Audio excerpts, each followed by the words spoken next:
Welcome back to Mass Appeal Adult Art. It's back. It's better than ever. And we have Judith Moffett. She's an author, teacher, illustrator. Her work can be seen on judithmoffett.com. Today we're talking about mandalas. For people who don't know, what are these? Mandalas are actually, it's the Sanskrit word for circle.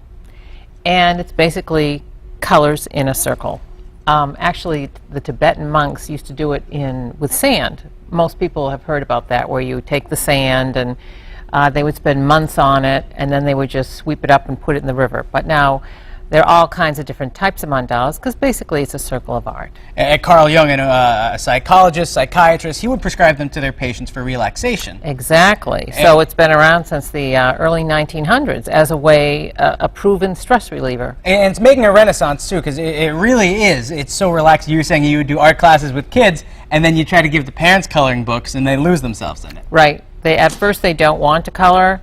I have various skill levels. So I'll give one to a child, and I'll say, here's one for the adult. Why don't you try it? And they'll say, no, I don't really want to.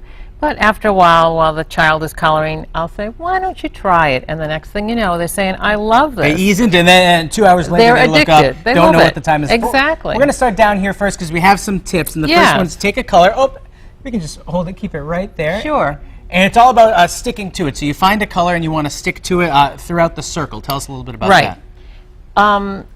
Other than a standard coloring book where there are all different shapes all over the place, what I like about the mandala is very relaxing, because you start with one color, like a purple center, and you go around the center with the purple. And once you've chosen that color, you can kind of like zone out a little bit. And then you pick another color and you keep going around and around, and I think it's extremely relaxing. Another great thing to work with is the color palette too, because you want to know what your colors are and the different shades that they can have. Right now we're looking at an example of all the different colors you can use. If people want to start, they can get colored pencils that are very inexpensive. Right, yes. The twistables, the Crayola twistables you can get at the box stores, they're very inexpensive.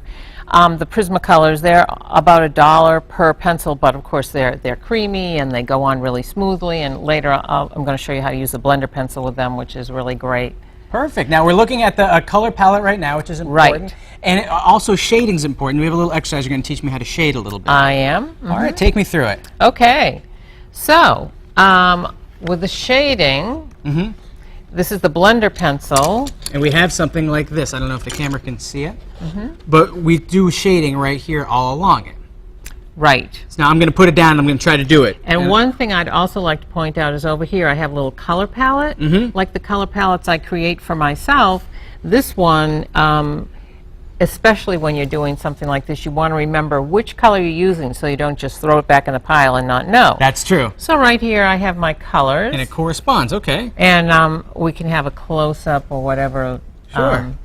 And if you would like to color, maybe you'd like to try the leaves around the center for starters. Or the background. As long as you're coloring inside the lines, that's all that really matters. Right. So this is a sort of a lower skill level. Good. We talked about that earlier because my skill level is low. But this is anyone can do something like this. Exactly. It's easy and it's accessible. Exactly. And at the end of the day, too, it's something you can do with your kids, because kids love to color.